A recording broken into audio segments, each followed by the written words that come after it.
Hello and welcome to the 9th episode of OK Takes, the podcast that is just okay in this polarizing world we find ourselves living in today. So Edward and I doing another in-person episode, number 2. Actually, sadly, it's going to be the last one for a hot minute.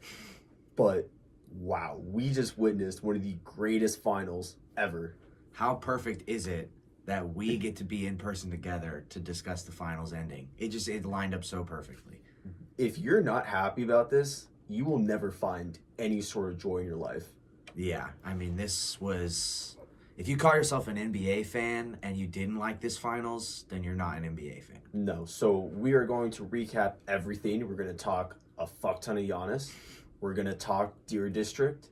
We're going to talk super teams. We're going to talk Bobby Portis. And a little bit of Jrue Holiday as well. Some CP3, some Suns talk. But the focus on tonight shouldn't be about them. It should be about Giannis.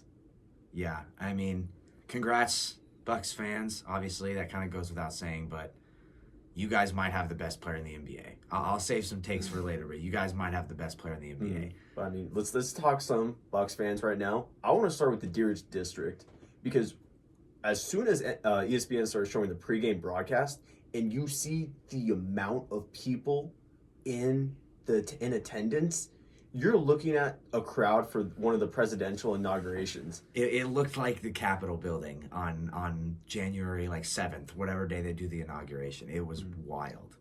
If it was Suns fans, it would look like how it looked on January 6th. Yeah, exactly. But that was, I mean, it just looked like ants in a single space. It was just crawling ants everywhere. That was one of those things you set up. You're like, there's no way you can lose when you have 50,000 people squirming around and just swarming. And I think that was like the entire state of Wisconsin was there. Yeah, it had to be.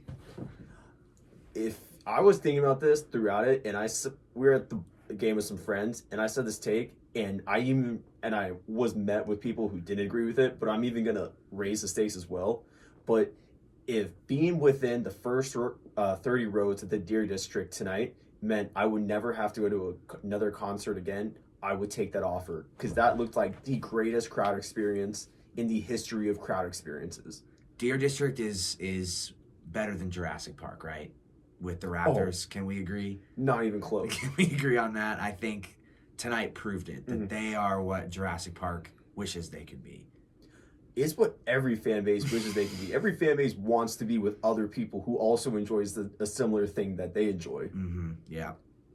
Hilarious moment, though, and I'm so glad this was captured because I wouldn't have thought of it if I didn't see it on Twitter, but one porta potty. Yeah, that's bad. You have to have honestly, I want to know the bathroom situation. I want to know the bathroom details because a part of me would just be like, you just bring your own bag. Yeah. My first assumption would have been no bathroom, no porta potty. Go before you get here and go when you leave. So that's actually not bad. Literally just the classic hold it. Yeah. Just forcing your bowels into almost giving yourself like another kidney or removing your kidney. That was something that I didn't think about. But yeah, I mean, do you bring another bag? Do you just have friends form a circle around you? And form a wall so nobody can see what you're doing, what's going on? Yeah. Do you just not eat or drink anything for the previous 24 hours in preparation for it? It's good to know they at least had one. They had some, the line probably was 3 hours. It was one of those where you tested your core strength to the fullest extent. Oh, yeah. That was probably brutal. Mm-hmm. But I loved Bucks fans. I love the Suns fans are tired. Suns fans tired, Bucks fans wired. Because you got actual people just in their own habitat. It kind of hit me after we filmed the episode, but with Money Man and then the guy in the velour suit, they wouldn't do that if it wasn't with some friends. Yeah. If the Sun, or they wouldn't do that in a Suns if it was their 5th game against the Sacramento Kings. Bucks fans, and obviously the crowd wouldn't be as big, but I feel like with Bucks fans, they'd be going just as crazy if it was a game in November against the Pelicans. Yeah. Yeah, Bucks fans, it's less staged. It feels less forced. Suns fans, I felt like they felt like they had to do what they were doing because they had to prove that they care and blah, blah, blah. Whereas Bucks fans, we know they give so much of a shit about their team. and it just felt so much natural. They felt like a true fan base. Yeah, Bucks fans, it felt like they didn't care if they were on TV or not. Yeah. Suns fans, the whole point was to go on TV. Exactly. So you get caught in 8K. So for the only time the 8K was cool was when the Bucks fans were on it. 8K is tired when it's Suns fans, but wired when it's Bucks fans. Yep. All right, but let's honestly talk. Probably is there a human more popular than Giannis in the world right now? Not right now. No, he is on top of the world. He really is. This is his moment. And it's even bigger than Kawhi's moment. It's probably close to LeBron's moment. But in my opinion, Giannis is the coolest. And I've hopped right on his nutsack. I was talking loads of shit. And hand up, I fucked up. But jumping into this is so awesome. Like, just liking Giannis makes you feel good. Yeah. It's all. He's such a feel, just like where he came from. I saw, I think it was Complex tweeted out that him and his brothers were like selling CDs and watches on the streets in Greece growing up, and now all three of them are NBA champions. Like, how can you read that and not feel good? The story of him coming from Greece is insane. He literally didn't start playing basketball. I think when LeBron won his first title, he wasn't even playing basketball. Legitimately, that was like, I think that was a quote from him. But I want to just like, I don't know where to start, but I want to start with his voice. I love Giannis's voice. I love Giannis's voice. We were joking about while we were watching the game, but I want that to be another option for Siri. I want Giannis's voice to tell, or not, maybe not for Siri, but for directions. I want Giannis to let me know I have to make a left in 2.5 miles to head onto the 210 West and then go onto the 110. I need this from Giannis. Like, I need that voice. He is the most beautiful form of English ever because he says words correctly, but he has the perfect amount of accent to where like you could tell you could trace back to where he comes from, but he still has just the most, I don't even know how to describe it. Yeah, I love his voice. He's got a great voice. Mm-hmm. And let's start with some super team. Giannis, like, just threw shade at Harden, at Kyrie, at LeBron. Like, he just threw shade on LeBron without throwing shade. Like, he didn't say any names, but he knows what he did. Because it worked. So I want to start with kind of the comments after the game where it's like he's going to get asked about the super team. The Bucks are not a super team. And it works. He's shown that it works. He's shown that if you stay loyal, that good things can happen. You don't have to jump around once every 2 years or after the end of every season. And you don't have to recruit stars constantly. Cough, cough, LeBron. You don't have to put them in your own goddamn movie. You could actually just build team chemistry and let things go from there. But I love how he said it. He was like, I did it, and I don't have the quote verbatim, but for the most part, he was saying, yeah, it feels good. I earned this. I did this myself. Like, I stayed true. I stayed loyal. And if only LeBron could take a page out of his book. Yeah, I mean, him and Chris Middleton are, like, perfect for each other. And this isn't a super team. This is just a team constructed to win. That's all they are. Like, they're not the KD, Curry, Clay, Draymonds of the world. This is a team that was built to work together, not to have 3 All-Stars. Did they have 3 All-Stars this year? Did Jrue Holiday make the All-Star team? I don't think so. Did I just lie? Okay. Well, they had 2 All-Stars, but not built to have 3, 4 All-Stars, not built with every player having a $30 million contract. This was just a group of guys that knew how to work together. It's as simple as that. And I love, this is a tweet from Giannis on nearly a year, like 7 years ago, but July 16th, 2014. I'll never leave the team in the city of Milwaukee till we build the team to a championship level team. That amount of loyalty is unfathomable nowadays. You can't even dream of that. But he stayed the course and it worked. He stayed through a coach that a lot of people are ready to have fired. He stayed through guys like Bledsoe not becoming Jrue Holiday. That's what it was. And he stayed through all the bullshit, all the slander. And then I'm sure it would have been easy for him to hop on another team, to be the guy to go to a Nets like scenario like KD and Kyrie. but it worked. He didn't. And this is the feel-good story. Like, LeBron's always credited with the feel-good story, just the kid from Akron. No, this is actually the feel-good story of he didn't need to call anybody. Didn't need to team up. He stayed true. He did it with a guy, Chris Middleton, who was in the G League at one point. He's like the greatest G League player of all time to start early on in the G League and then ascend somewhere else. Yeah, I mean, their story is awesome. I mean, all the previous postseason failures to now finally getting over that hump, and not just the hump of winning the finals, the hump of making the Eastern Conference Finals. They had never been in that position, right? Like, I don't think they have. They had. Okay, well, the hump to getting to the finals and now winning the finals, it's just awesome that it didn't take a massive trade for a superstar. It took acquiring that third, like Jrue Holiday was the sixth infinity, like the last Infinity Stone. Like that's all it took for the Bucks to win, was a glue guy like Jrue Holiday. Mm-hmm. So now let's go into some actual stats from Giannis tonight, because this was personally the greatest finals performance, at least last game of the finals or finals clinching performance I've ever seen, and will always remember every time a final comes around. For me, the mark of greatness is, will I remember this in 2030?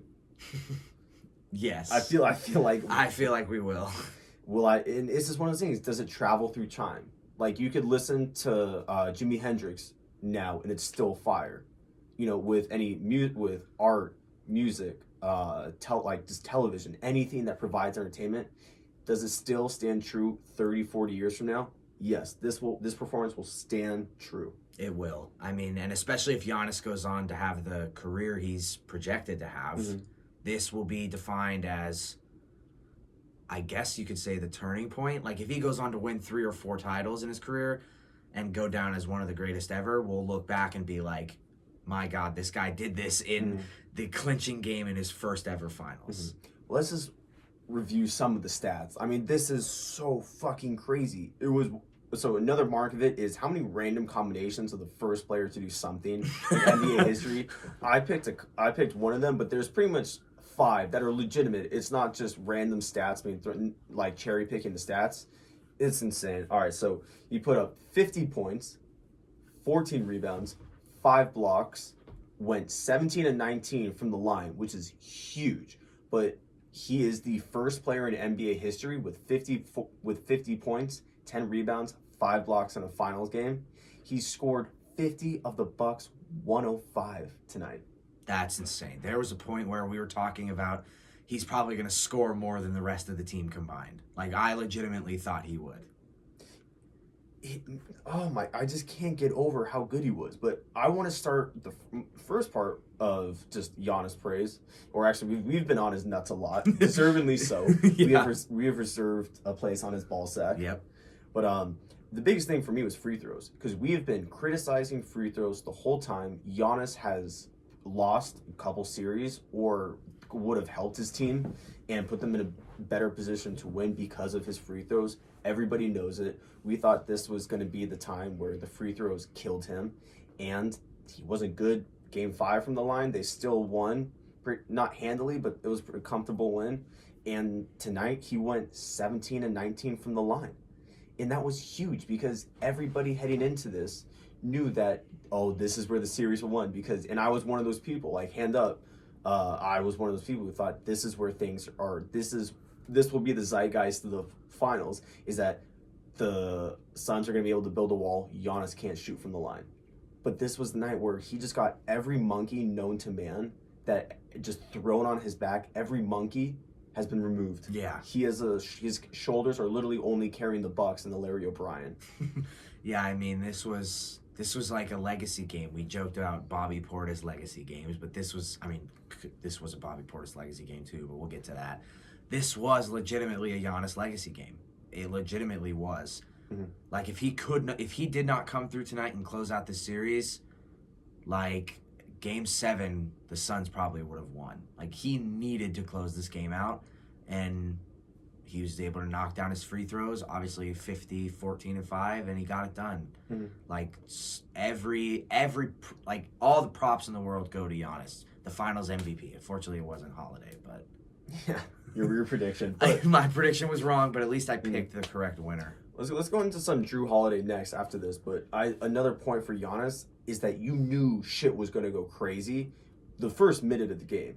Because I think literally at like 11:20, 40 seconds into the game, he had a chase down block and then finished on the other end with a really nice just play at the rim. And that was the tone. That was the tone that was set, and that was the tone that remained. Mm-hmm. That this was Giannis's night. You know, this was his game to lose. He had a little bit of everything. We even saw him make some jump shots. And even though he had a couple pull-ups that you didn't want him taking, and he did have a few bricks, for the most part, we saw that, hey, James Harden, maybe skill is actually being really good and crafty and using your tools to your advantage, using what God gave you. And God's saying, here you go, use this, and actually crafting that into 45 fucking points or it was minus 17, so 33 points. Yeah, I mean, incredible stuff. So yeah, 17 of those were from free throws. But hey, it's a skill to make free throws. Harden, you are the guy that says, oh no, there's an art to free throws. Like there's an art to drawing fouls and free throws. Well, ain't no fun when the rabbit got the gun. The great Jay Crowder. Exactly. All right, now let's talk some Jrue Holiday. Because in the way I'm looking at the game right now, I think he's the reason plus minus was made. Because he opened the first half shooting 1 of 11, 2 points, had no free throws, 2 points at the end of the first half, but ended the game with a plus 12, which was the second highest on the team. PJ Tucker had a plus 13 plus minus, which makes no sense. Yeah. But this is the reason plus minus was made, because Jrue Holiday also finished with the biggest plus minus in the playoffs with 159. Yeah, I mean, Holiday tonight was just a stat stuffer. He might not have been doing one thing well, but he was doing everything pretty good. He had like 12 points, 9 assists, or like 9 rebounds, I think 14 assists or something. Like he had a really good stat line. He had 4 steals, I want to say. Like he didn't do one thing particularly great, but he did everything well enough to win. And that's the type of player I want on my team. Mm-hmm. You know, like a stat stuffer that's going to come out and he's going to give you at least 6 points, 6 rebounds, 6 assists, and get a few steals and blocks. That's Jrue Holiday. That's a number 3. That's a number 3. And exactly. Part of being the number 3 is that obviously Giannis was great on defense. We know that Chris Middleton could hold his own on defense, but what Jrue Holiday did to Booker tonight, and I know he wasn't only solely on him for every possession, but there's a reason why Devin Booker went 8 of 22 from the field. And there's a reason why Devin Booker went 0 for 7 from 3. And he only ended up with 19 points. This is a guy who put up 4 40-point performances throughout the playoffs. This is a guy who has killed people. But Jrue Holiday was on him, and we said before, he's shit, or he's fly on his piece of shit. He will stick there the whole game and put you in a fucking torture chamber. Yeah, I mean, Holiday is, yeah, like you say, he's the perfect number 3 because he's never going to go out and give you 30. You know that. You know you're not going to get a 30-point triple-double from him, but you're going to get 25 and 5. Or I think he averaged 16, like 7 and 7. That is a number 3. Mm-hmm. And that's the guy the Lakers were missing. I don't want to get into the Lakers, but that's the guy they were missing. Let's not. I don't want to ruin the night. Okay. Yeah, thanks. Okay. Thanks. Yeah, Jrue Holiday showed that you don't need a Paul George in free agency. You don't need a Kyrie in free agency to win a championship. It feels like this was the Che Guevara team, which is, this is the voice for the people. This is the rebel. Like, this is the fist up to power. Yeah. I mean, this was, the Bucks were, like the super teams kind of just got proved that we don't need to build a super team to win. Like, we just need you need a superstar to win the finals. First of all, everybody knows that. And then you need a guy like a Chris Middleton and a guy like a Jrue Holiday. Like, if I was running an organization, I would look at this Bucks team as the blueprint to win a title. Mm-hmm. That may be a hot take, but I would. Because, like, they're good enough to force, I just want to go back to Booker and then also Jay Crowder. Like, Booker and Jay Crowder combined for 2 of 16 from 3. Jay Crowder has shot the ball really well against the Bucks and really well throughout the playoffs, but there's a reason why these guys are struggling. I mean, this was a struggling performance for Booker, and he'll probably tell you that as well. And Suns fans will tell you, like, yeah, we love Booker, but God, we wanted 35 from him tonight. We got what we needed from Chris Paul. Chris Paul was enough. Chris Paul was a sufficient performance for us to say, you know what, we could win with that. You can't win with Chris Paul getting 26, but then Booker going 8 for 22 from the field. You can't win. And now let's go to the king of OK takes. Yes. The people's champion, the Tasmanian devil on crack, Bobby Portis. I have never fallen in love with a player more than I have with Bobby Portis. I don't know if you've had a similar reaction, but this is worthy of a t-shirt. Not a jersey, but Bobby Portis is worthy of a fan who's not a part of the Bucks fan, or for somebody who's not a part of the Bucks fandom to earn a t-shirt. Yeah, I mean, Bobby is the type of player I love, like the spark plug off the bench. He's gonna be energetic, you know, like you said, he's thinking about someone hitting his mom, so you know he's coming into the game hyped. He wants to go at your neck, he wants to beat you down, and he put on a great performance tonight. Yeah, I love a guy like Bobby Portis. Yeah, let's not brush over that. Bobby Portis, literally, we talked about it earlier, but it's never a bad time to remind people. Before games, he imagines the opposing team beating his mom. That's how he gets fired up. This isn't a guy from the 80s or like Lawrence Taylor who needs crack to get fired up. Bobby needs domestic violence. Imagine domestic violence. Yeah, I mean, because he's already on crack. He doesn't need the crack because he's already on it. I think Bobby Portis is on an elixir of every single drug ever invented. Yeah. Every single drug that the CIA has never told us about, or the DIA, or the DEA, they've never told us about. That's what Bobby Portis is on. You just throw them all in a blender, throw a little ayahuasca on top, and then that's Bobby Portis. Yep, that's him. But because he was incredible, like we could say these funny things, we could appreciate it because he actually brings something to the Bucks. He actually made a big difference tonight. He had 16 points. He was 2 of 5 from 3, and just brought energy. Sometimes we see teams, especially this late in the season, and you won't get it now, but there are times where it's a little bit tough getting motivated, and you have guys who have suffered on the Knicks. Like, we've watched Bobby Portis go through shitty teams with the Bulls where they're just fucking excited to be where they're at. We see, like, Bobby Portis fighting for rebounds with his own teammates, with, like, Brook Lopez, but it's not really in a selfish way. It's a way of, I want that thing, like, my life depends on it. And then when he got, in, like, the fourth quarter, when he got called for a foul on, I believe it was Booker. Yeah. And he started high-stepping down the court.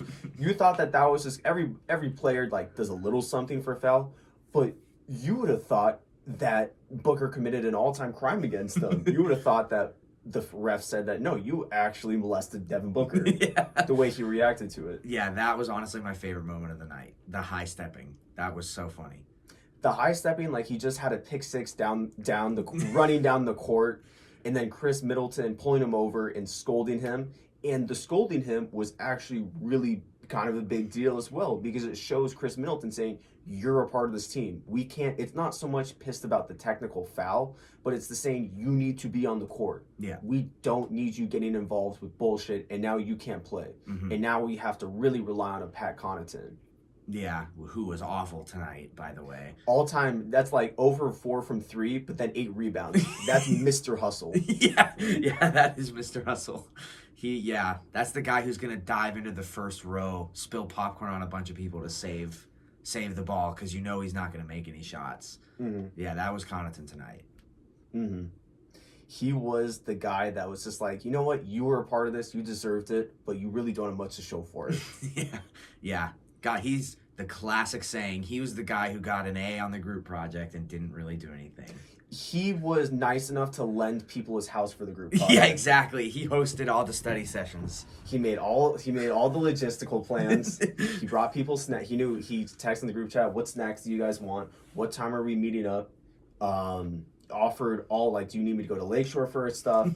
Do you need me to run by a Home Depot if it's something where you're building? I will get I will get hot glue. I will get popsicle sticks. I will even get anything you can want or imagine, let me know. I will go get that. I know I'm kind of dumb. I know that I'm not good at art. I know that I can't bring anything to the table, but if you need me to get something, I'll go do it. Yeah, that's Pat Connaughton for you. Yeah. Every team needs a guy like that. Every team. Yeah, so this has just been an insane finals.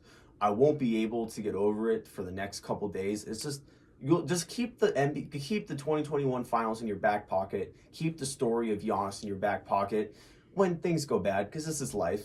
This is what OK Takes is made for. Life's kind of going to go downhill for a couple days at a time, or for many days at a time.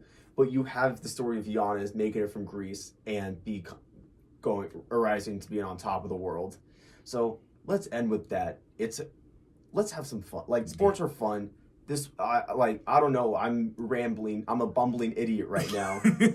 But that's just how, like, sports are great when they just break your brain. This was a great NBA Finals. It really was. And I know people were worried because there's no big market in it. It's Milwaukee and Phoenix. It's not LA and New York. But this was an awesome Finals that we'll be thinking about for a while. Not to be graphic, but if you thought the Finals was going to be bad because it was small markets, you could suck the skin off my dick. It was awesome. It was awesome.